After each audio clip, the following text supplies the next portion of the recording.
So this is a very disappointing day. I poured this yesterday, and I don't know if you know what you're looking at or not, but this is what it looks like when your tape pulls away from your sides. Now I pushed that tape down. I don't remember what brand it was. Let's find it.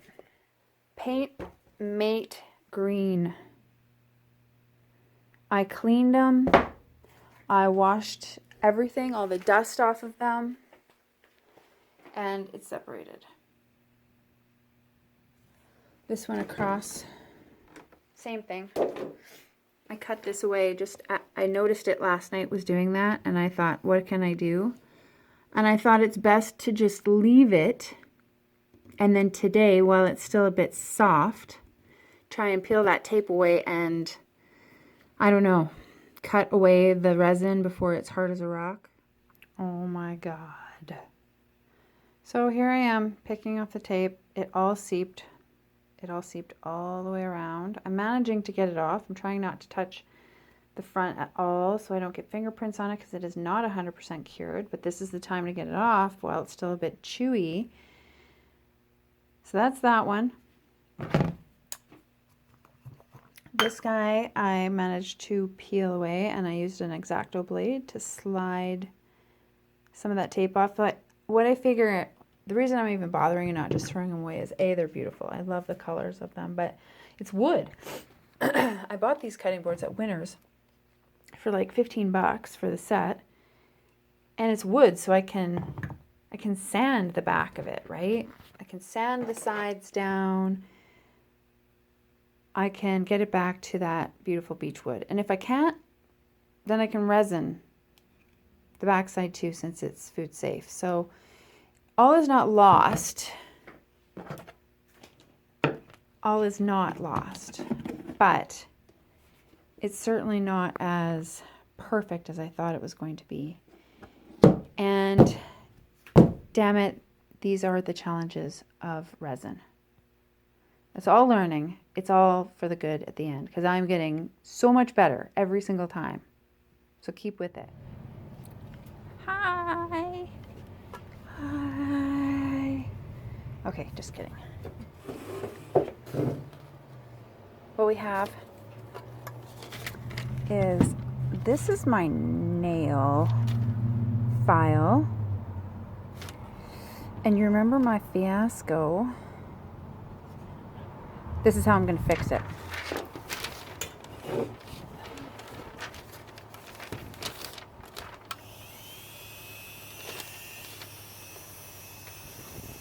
Okay.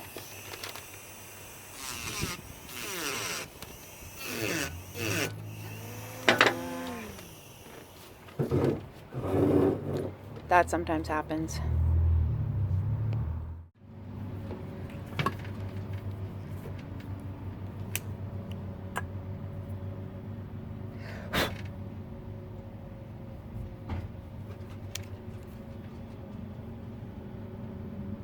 Okay, this bubble is really high. It is in the paper. The resin is, got a little layer over it, and it's hard as a rock. I can't move or pinch or push anything down. It is solid. So I'm going to sand this as low as I can before I touch the color. And then we're going to float another coat of resin over top of it. And if that doesn't work out, then I'll just keep it for myself. And I'm okay with that. It'll look good in my kitchen.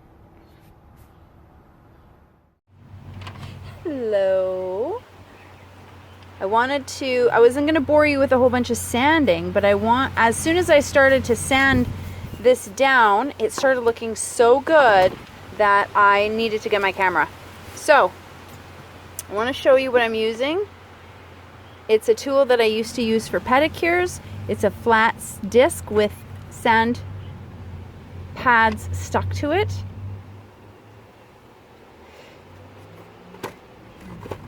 And that bump, oh my goodness, it just is nice, and it's so nice and flat. So let me just show you. I did a little tiny bit of sanding, just a little, and already, like, it's invisible. It is gone.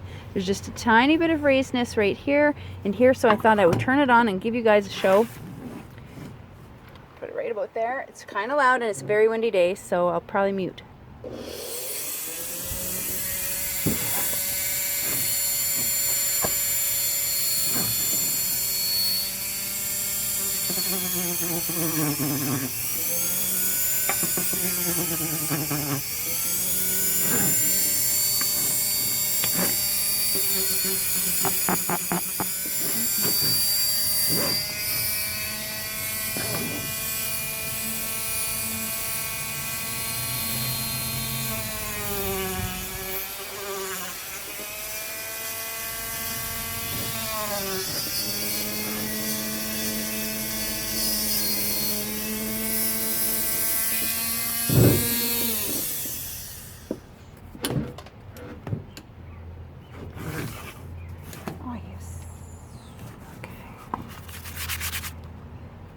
So I want to explain why I'm going to sand this. These little circular lines will show up in the resin.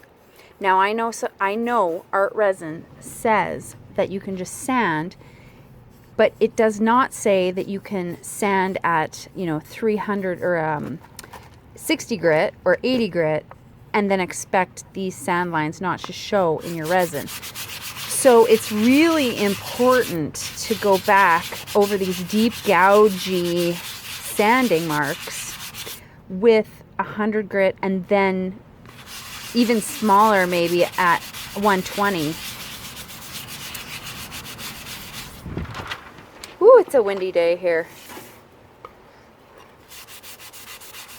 But a great day to sand outside. So I'm just giving it another knockdown.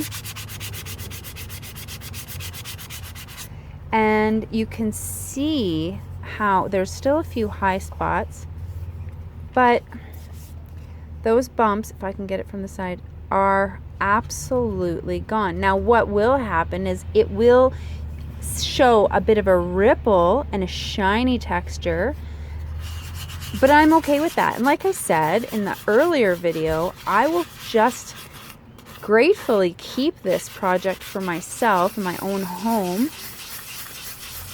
I do this not only to create something for myself. I am open to, in the future, selling my things, but that is not the sole purpose of me doing these videos.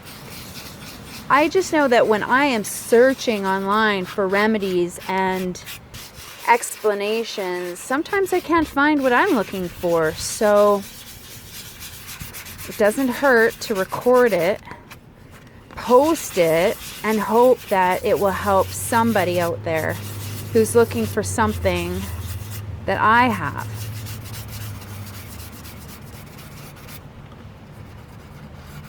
Of course, when I've created far too many things and they're clogging up my house, I'm definitely going to need to move them. So you can look forward to possibly purchasing the products that I create. This is all just learning for me right now, experimenting with different materials,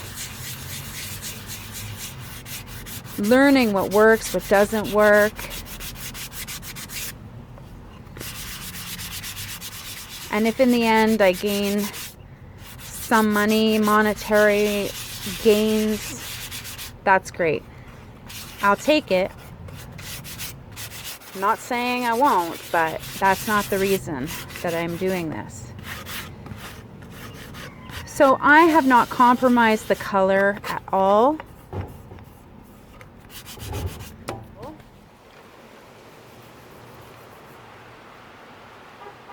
But it is nice and flat.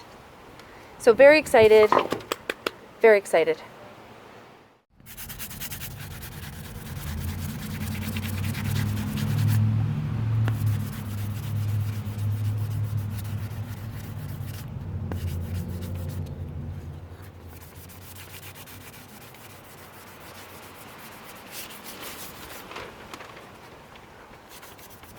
Oh, it's such a windy day.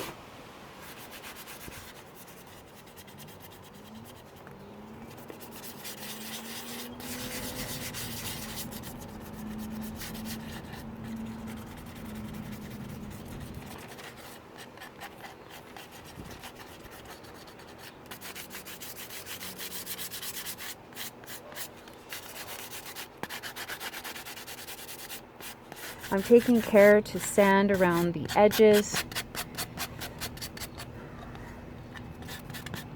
because I want to make sure that there's some tooth all the way around. I don't want my resin to withdraw or shrink back from my edges. I've watched many videos on it, and some people will tell you just sand the area like that little fuzz.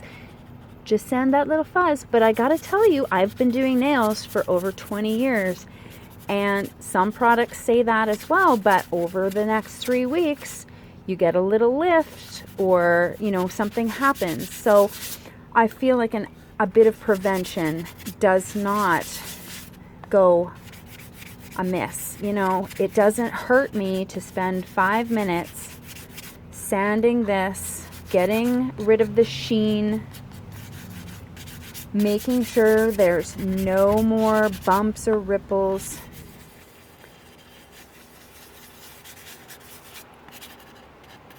You tell me in the comments if you think I'm overkilling it. I might be, but as a professional who does sanding and shaping on people's artificial nails for a living, I'm all about preventing any failure in the future. This is just some plain 99% rubbing alcohol and a cotton pad.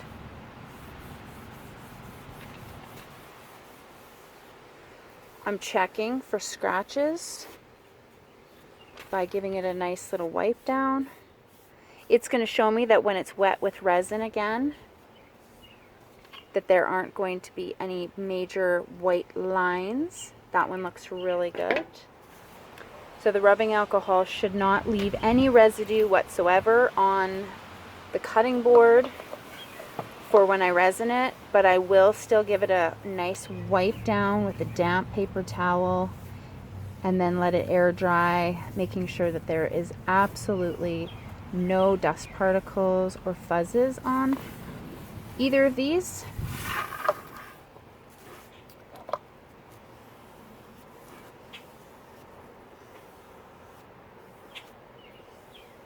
There may be a few heavy duty scratches in here. I might give it one more light sanding.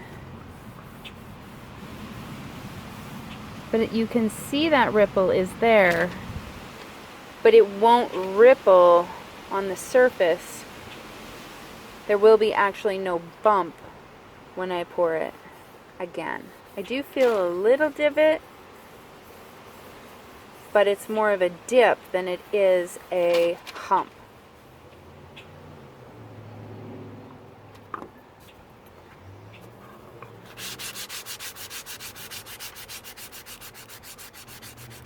So you can see a little vertical line right there, little white scratch.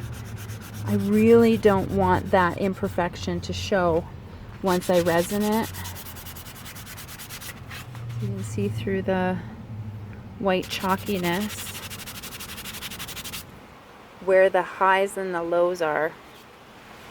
An interesting thing to know that, when I glued this paper down to this wood board way before I even resined it, it was interesting because this whole board actually bowed a little bit. Now, maybe has to do with something to do with the prepping of the wood in the first place. It's a beech wood. It's a recycled beech wood that someone found and tooled or shaped into these cutting boards. And so it's, it grabbed onto that moisture. It sucked it up inside. The paper glued down to that board, there was major hydration with the amount of glue that was on there, and then as it dried it flattened, and I believe that must have been where that bubble came from.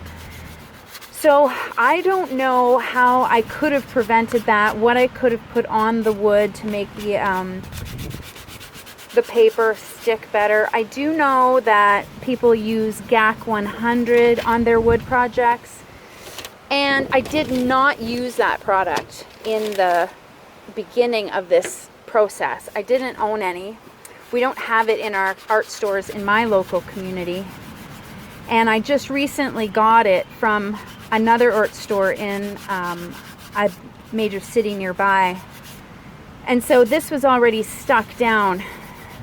I'm going to work on a couple more cutting boards, and I will be using the GAC 100, and I'm hoping that will be another preventative action that I can take to prevent this bubble situation from ever happening again. But these two, that did not happen to either of these, and they both bowed. They all bowed a little bit and then flattened back out as it dehydrated. So yeah, I think it was just luck of the draw that this one had a little air pocket in there, and it just rippled. So there you have it. And I do want to say that I switched tapes from that painter's tape to this Premier Ultra Clean Line painter's tape that I got at Canadian Tire. It's really sticky, so I'm hoping that it will not lift away. And I'm taking care not to touch the tape whatsoever before I stick it. And if I do, I'm peeling it off and taking it away. I want to share a couple more taping tips. First thing, you never want to tape so that your tape is off. I mean, this may be a real no-brainer, but you don't want to tape so that your tape is coming up and over, because you don't want to pull your tape inside your project. What you want to do is have a bevel and a dome that comes up and over top of it. So the tape must be on the right side. The other thing, when you're peeling your tape, just as an example, when you're peeling this tape, you don't want to pull and stretch it, because you'll get these little ripple lines and bends, and it's going to stretch the tape, and then it won't line up really neatly along this edge. You're going to have little ripples and bubbles, and the resin is going to seep down inside. Even those little folds, if you see what I'm making here, they're just not, it just is not going to be a perfect edge. Also, that tape is been stuck and then unstuck. So that's another thing. So I pulled, this side might be stretched. So what I'm going to use is this side that I did not pull very hard on. And let me show you from right here. I am not, oh, this wind is so terrible. I'm not forcing this tape. I am simply letting it, ooh, it's so windy. I am just letting it fall along the line. I'm not forcing it into position. I'm letting the curve happen naturally. And what I won't do is then pull it up and then re-stick it, because I've lost that adhesive and it isn't going to have a really secure bond. So what I've done is I've really pressed that tape onto the sides. But what I'm not going to do is I'm not going to press this curve that is happening here. I want to keep that sticking nice and tight to the sides. And as soon as I push on this, it's going to potentially peel away from back here. So what I need to do is trim down the tape. I probably could have got a larger pair of scissors. And now, if it will let me, we're going to stick this down.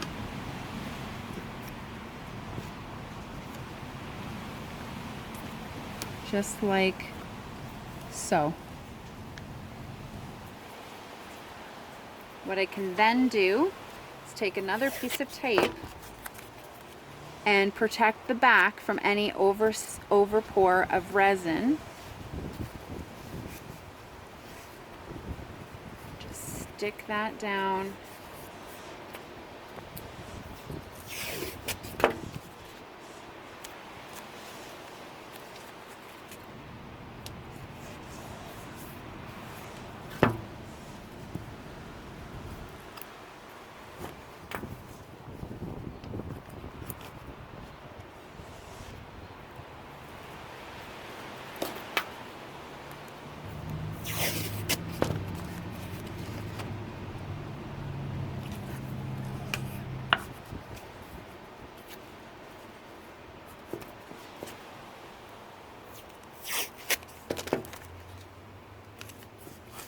And I want to protect the whole back side of this project.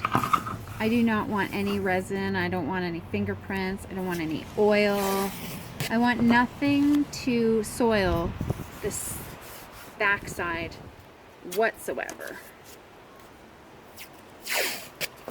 I apologize for the wobbling. It's just so darn windy out here. I know I should be inside, but the light is just so much better, and with the sanding I just did, I didn't want to be indoors. It leaves such a mess. There we go. I feel like this tape is so sticky compared to the last tape. Now, I'm going to show you right here. It's lifted away ever so slightly. Look at that. This would have happened under resin. So I have to redo it.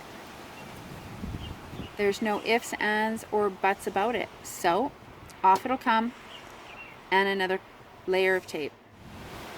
So it may be slight overkill on the tape, and you may be asking, but Jady, how are you going to get all the tape off at the end?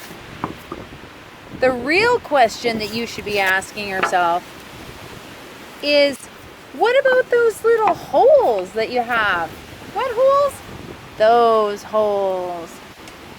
The first time I resined these babies, I stuck pieces of tape, rolled in little tubes, and I stuck them inside there. I'm not doing that yet. I will do it, but what I want to show you is that through the back, I need to cut a hole or poke a hole so that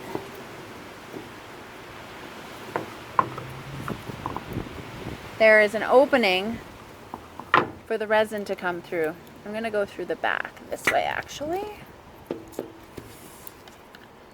because I don't want the resin to be stuck inside that little hole. I want the resin to be able to go through there and out the other side. Because I don't want it to be filled, I want to be able to put a little string through there or whatever, what have you. So I'm going to take a little piece of tape, I'm going to put it in the center of the hole, and then when I'm resining, once everything is leveled and bubbles have been popped, I'm going to pull out that little piece of tape and allow the resin, if there's any excess, to slowly drip through the hole. And then I do have a tool that I'll come back with, and I'm going to sand out that little hole with if there's any residue left over.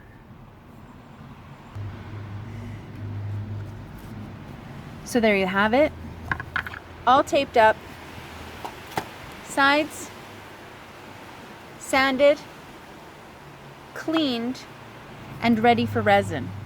We'll be back after the resin is cured.